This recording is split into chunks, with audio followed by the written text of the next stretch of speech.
वर्षों से भूमि पूजन भाजपा के नेता कर रहे थे, उस मुद्दे के लिए भी लड़ाई लड़के उसको भी स्वीकृत नगर निगम से कराया है। मानेगांव मोहनिया में मार्च आते ही वहाँ गर्मी में पानी की समस्या होने लगती। 30 साल में आप पानी नहीं दे पा रहे, आप किस विकास की बात कर रहे हैं? एक परिवार का हम कहें कि लंबे समय से वहाँ पर कब्जा है, 3 दशक हो गए। और जो बात आपने कही ना, वही उस परिवार की ओर से भी कही जाती है कि जो विद्यार्थी होता है वो 5 साल पढ़ता है, इसलिए परीक्षा के दिन उसे तनाव नहीं होता है। तो ऐसी स्ट्रेटजी का मुकाबला किस तरह से होगा?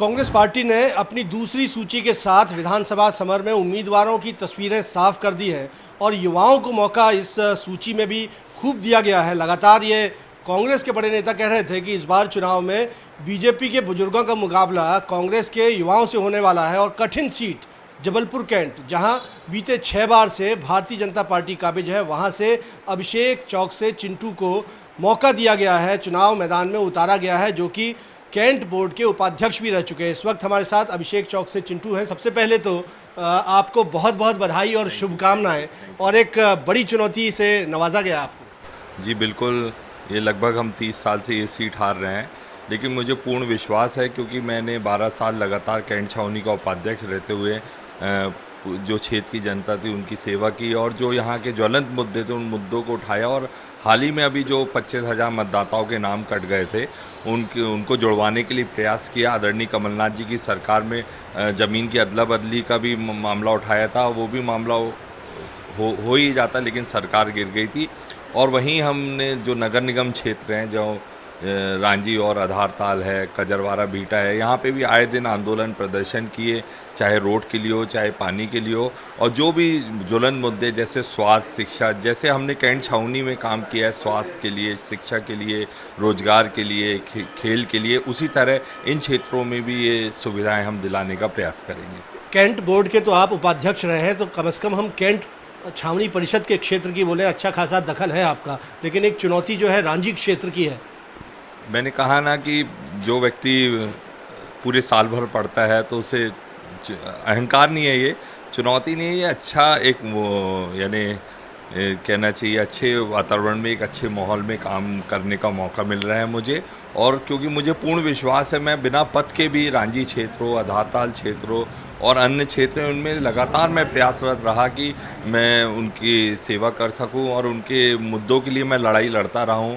चाहे जैसे फैक्ट्री कर्मचारी का कभी कोई मुद्दा हुआ तो मैं वहाँ पहुँचा। रांझी क्षेत्र मानेगांव मोहनिया में जो पानी की समस्या चल रही थी उसके लिए लगातार प्रयासरत रहा। अभी हमारे जो महापौर कांग्रेस के जगत बहादुर अन्नू जी बने, उनके माध्यम से मैंने वहाँ पाइपलाइनें बिछवाई और भी अन्य क्षेत्र में जैसे साफ़ सफाई की व्यवस्था नहीं होती थी उसके लिए लड़ाई लड़ी। और जैसे अंबेडकर पार्क जो वर्षों से भूमि पूजन भाजपा के नेता कर रहे थे, उस मुद्दे के लिए भी लड़ाई लड़के उसको भी स्वीकृत नगर निगम से कराया है। कैंट क्षेत्र की सीट की बात करते हैं अपन, तो एक परिवार का हम कहें कि लंबे समय से वहाँ पर कब्जा है, 3 दशक हो गए।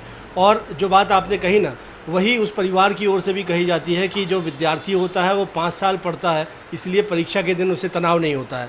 तो ऐसी स्ट्रेटजी का मुकाबला किस तरह से होगा कांग्रेस? देख लीजिए, आम जनता सब देख रही है। 20 साल की हम बात नहीं करें, अब वो इस दुनिया में नहीं है, लेकिन 10 साल में इस कैंट विधानसभा में चाहे छावनी का मुद्दा था 25,000 मतदाताओं का, तो विधायक जी ने क्या किया ये आम जनता जानती है। वहीं रांझी क्षेत्र में भी आज स्वास्थ्य की बात कर लें, एक इतनी बड़ी आबादी में एक स्वास्थ्य केंद्र है, लेकिन वो किस स्थिति में, वहीं कैंट छावनी का आप स्वास्थ्य केंद्र देख लें, वहाँ शिक्षा का स्तर क्या है उन स्कूलों का, आप कैंट छावनी का देख लें। और पन्नी साड़ी कम्बल बांट के कोई राजनीति नहीं होती है, लोगों को मजबूत करने की बात हुई थी। आज फैक्ट्री है वो का प्राइवेटीकरण हो गया, आप क्षेत्र के विधायक थे लेकिन आपने एक भी पत्र नहीं निकला, आपकी सरकार थी। वहीं BSNL का ट्रेनिंग सेंटर यहाँ से गाज़ियाबाद चला गया, आपने एक पत्र अपने प्रधानमंत्री और मंत्रियों को नहीं लिखा। ये साफ दिख रहा है सिर्फ पन्नी साड़ी कम्बल से राजनीति चल रही थी, जो आम जनता पहचान चुकी है। अब तो रांझी क्षेत्र, आधारताल क्षेत्र की जनता को रोजगार चाहिए, विकास चाहिए। वहीं कजरवाड़ा भीटा हो, तिलहरी हो, वहाँ माँ नर्मदा 1 किलोमीटर दूर है, बिलहरी क्षेत्र 1 किलोमीटर दूर है, लेकिन आज भी वहाँ लोग गंदा पानी पी रहे हैं। नर्मदा जल योजना जो यूपीए की सरकार ने हजारों करोड़ रुपए नगर निगम को दिए, लेकिन आज तक कैंट विधानसभा में नर्मदा जल योजना लागू नहीं हो पाई। मानेगांव मोहनिया में मार्च आते ही वहाँ गर्मी में पानी की समस्या होने लगती। 30 साल में आप पानी नहीं दे पा रहे, आप किस विकास की बात कर रहे हैं? तो आप ये क्षेत्र के और अपने मुद्दे गिना रहे हैं जिनको लेकर चुनाव मैदान में आप होंगे, लेकिन ये चुनाव जो है वो संगठन के मोर्चे पर भी लड़ा जाता है और कैंट में ये कहा जा रहा है, खुद विधायक जो सिटिंग एमएलए हैं फिर चुनाव मैदान में जिनसे मुकाबला होगा आपका, वो कह रहे हैं कि 55% वोट शेयर तो पा चुके हैं। पार्टी ने भले 50% का लक्ष्य दिया हो, लेकिन 65 से 70% वो दिखाएंगे आके। तो ऐसे में आपका संगठन किस तरह से काम करेगा और उनके इस कॉन्फिडेंस को कैसे आंकते हैं? देखिए, पूर्ण रूप से पूरा संगठन लगातार काम कर रहा था। उसका परिणाम महापौर चुनाव में आपने देख लिया है।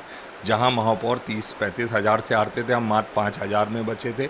और वो जहां पार्षद 2.5-3 हज़ार से हारते थे, इन 11 वार्डों में कहीं हम 300 वोट से हारे, कहीं 500 वोट से हारे। संगठन ने बहुत मजबूती से पिछले 5 साल में काम किया और आम जनता ने भी हम पे विश्वास अर्जित किया और निश्चित तौर पे 2023 में कैंट कांग्रेस यहाँ से जीतेगी और कैंट का बहुमूल्य विकास होगा। तो कैंट में कमल तो खिला हुआ है, लेकिन पंजा दिखेगा यहाँ पर। चिंटू चौक से अभिषेक का सबसे बड़ा मुद्दा क्या है? सबसे बड़ा मुद्दा मैंने बताया, स्वास्थ्य, शिक्षा, रोजगार, ये अहम चीज़ है। और क्योंकि स्वास्थ्य और शिक्षा अगर सरकारी योजनाओं के तहत मिल जाए तो आम आदमी, गरीब आदमी का बजट बच जाता है। उसको प्राइवेट हॉस्पिटल जाना पड़ता, वो खर्च होता है। शिक्षा का स्तर कमज़ोर होने के कारण उनको प्राइवेट स्कूलों में जानता। मैंने जैसे कहा कि आप उदाहरण हैं कैंट छावनी का अस्पताल, कैंट छावनी के स्कूल, यहाँ के ऑनलाइन एडमिशन हो रहा है सरकारी स्कूल में, ये एक खुशी की बात है। तो ये हमारे द्वारा किए गए कार्य हैं। और जैसे फुटपाथ व्यापारी है, उनको स्थायी करने का प्रयास करना चाहिए। लोगों को मजबूत बनाना है, लोगों को रोजगार देना, ये मेरा मुद्दा है। और दावा क्या है मुद्दा के अलावा?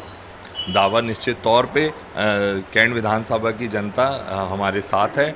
कैंट छावनी के किए गए कार्यों को सराह रही है। जहाँ जहाँ भी मैं जाता हूँ तो लोग कहते हैं कि नहीं, आपने कैंट छावनी में बहुत अच्छा काम किया, इसी तरह आपको इन क्षेत्रों में भी काम करना है। मैंने वहाँ के क्षेत्रीय लोगों को विश्वास दिलाया कि उनके मार्गदर्शन में उन क्षेत्रों का विकास होगा। बहुत बहुत शुक्रिया। हमने बात की अभिषेक चौक से चिंटू जी से, जो कि कैंट सीट से चुनाव मैदान में कांग्रेस पार्टी की तरफ से उतारे गए हैं और कह रहे हैं कि तमाम मुद्दे हैं। ऐसा नहीं है कि कैंट जो है पूरी तरह से विकसित हो गया है। शिक्षा, स्वास्थ्य के मोर्चे पे बहुत कुछ काम किया जाना बाकी है। फ्रीबीज की पॉलिटिक्स का आरोप जो है मौजूदा विधायक और अपने खिलाफ प्रतिद्वंदी पर लगा रहे हैं और कह रहे हैं कि इस बार जबलपुर कैंट में कांग्रेस बेहतर करके दिखाएगी और यहाँ से जीत का दावा कर रहे हैं। कैमरामैन सतीश सराठे के साथ विजेंद्र पांडे, IBC 24,